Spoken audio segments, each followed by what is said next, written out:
Advocate Saiful Islam আলিফকে হত্যার প্রতিবাদে আজও চট্টগ্রামে কর্মবিরতি পালন করেছে জেলা আইনজীবী সমিতি। এর ফলে চট্টগ্রাম আদালতে সব ধরনের কার্যক্রম বন্ধ থাকে।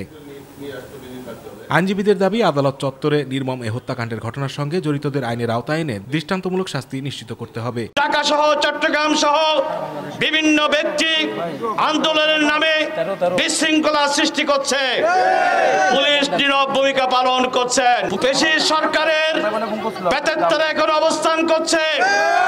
এই সরকারকে ব্যর্থ করতে চাই, আমরা ব্যর্থ হতে দেব না। এদিকে চট্টগ্রাম আদালত এলাকায় সংঘর্ষে পুলিশের উপর হামলার ঘটনায় পৃথক ৩টি মামলা হয়েছে।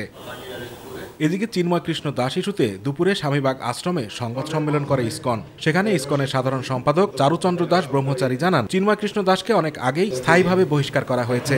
তিনি বলেন, চিন্ময় কৃষ্ণের কার্যক্রম সম্পূর্ণ তার ব্যক্তিগত, এর জন্য সংগঠন দায়বদ্ধ নয়। গত ৩রা অক্টোবর ২০২৪ ইংরাজি তারিখে অফিসিয়াল বিবৃতির মাধ্যমে জানানো হয় যে চিন্ময় কৃষ্ণ দাস চন্দন কুমার ধর ইসকন বাংলাদেশের মুখপাত্র নন, তাই তার বক্তব্য সম্পূর্ণ তার ব্যক্তিগত।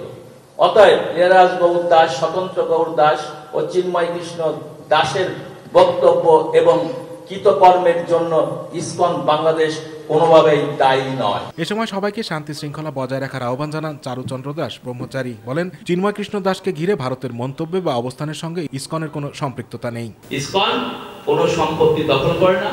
ইসকন সেই যা দেবতার সম্পত্তি বেদখল হয়ে যায়, সেই বেদখল সম্পত্তিকে এই দেবতার নামে আবার ফিরিয়ে আনে। আতিকুর রহমান তিতাস, মাই টিভি।